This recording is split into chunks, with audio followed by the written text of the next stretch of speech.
Taxi ড্রাইভারের পশ্চিম ভদ্রলোক সে কথা বলতে বললেন যে তার মেয়ে উচ্চ মাধ্যমিক পাস করেছে, দেখতে শুনতে ভালো এবং পড়াশোনায় ভালো। ঠিক এই কথাটাই উনি নিজের মেয়ের সম্পর্কে বলেছে। তারপরে বললেন যে মেয়েটার বিয়ে দিয়ে দিলাম, বুঝলেন? আমি কেন এত ভালো পড়াশোনায় কেন বিয়ে দিয়ে দিলেন?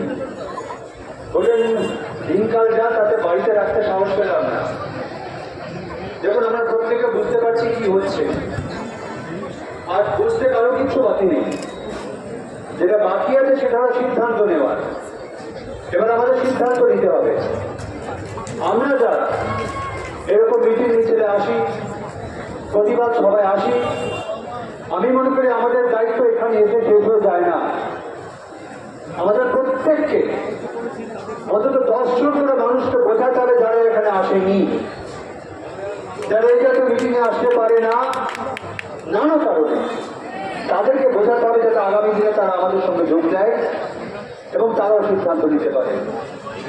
লড়াইটা অসম, যে ভয়ঙ্কর শক্তির বিরুদ্ধে আমরা লড়াইতে নেমেছি, তার ক্ষমতা সম্পর্কে আমাদের প্রথমে সজাগ হতে হবে। তামান্না বলুন, অভয়া বলুন, হাঁসখালি বলুন, অজস্র নাম এখানে উঠে আসছে বারবার। কেউ কোনো বিচার পায় না, কারো কোনো বিচার হয় না। এবং এটাও দেখেছি আমরা, মদ খাওয়া, নেশা খাওয়া নিয়ে প্রতিবাদ করলে আজকে আমাদের রাজ্যে দিনক্ষণ সময় বেঁধে দিয়েছে, খুন করে চলে যাচ্ছে পুলিশের নাকের টাকা দিয়ে, কারোর কিছু করার ক্ষমতা নেই। তাহলে কোথায় পৌঁছে গেছে ঔদ্ধত্য? কোথায় পৌঁছে গেছে তাদের স্বৈরতান্ত্রিক মানসিকতা?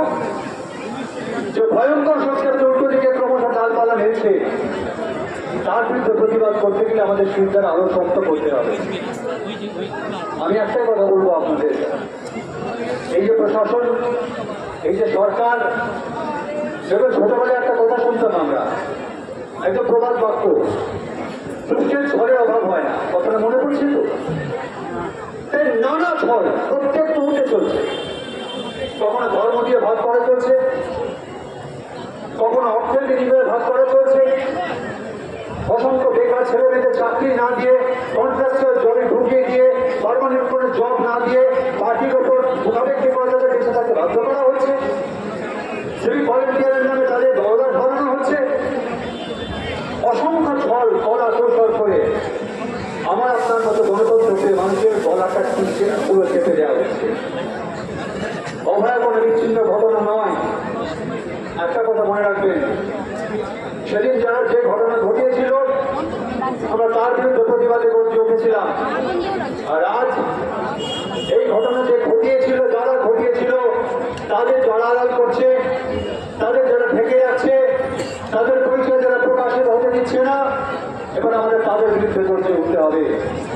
এই শাস্তি যদি চাইতেই হয়, যে বা যারা অপরাধ ঘটিয়েছে শুধু তাদের শাস্তি চাইলে চলবে না, যারাই তাদের অপরাধীদের সামনে আসতে, প্রকাশ্যে আসতে আড়াল সৃষ্টি করেছে, বারবার করে আইন আদালত নানা অসিলায় নানাভাবে প্রমাণ লোপাট করে এবং কেন্দ্র এবং রাজ্য একটা কথা অলিখিত বোঝাপড়া করে যারা সেই দুষ্কৃতিকারীদের আমাদের সামনে আসতে বাধা সৃষ্টি করছে, এবার তাদের বিরুদ্ধে রুখে দাঁড়াতে হবে, সিদ্ধান্ত নিতে হবে, না হলে এই অবস্থার পরিবর্তন করা যাবে না।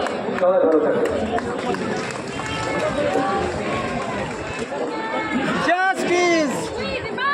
Justice! রাজনীতি আসলে রাস্তা দেখায়, আমরা এখানে প্রত্যেকে উপস্থিত হয়ে সেটা বুঝিয়ে দিতে পারছি।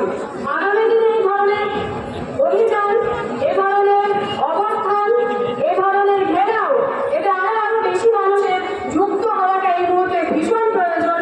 সেটা বুঝিয়ে দিয়ে গেল তামান্নার মা এবং আরো অনেক মায়েরা।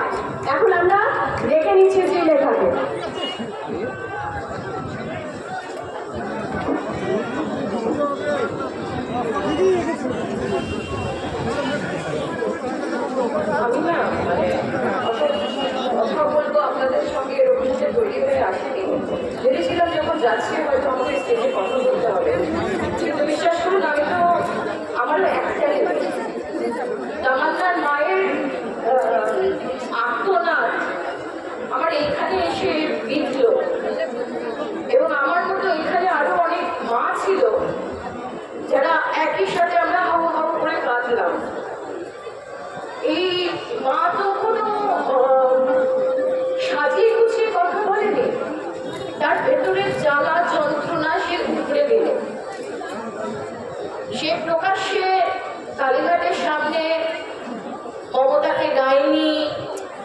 বলতে তার এতটুকু গলা কাঁপল।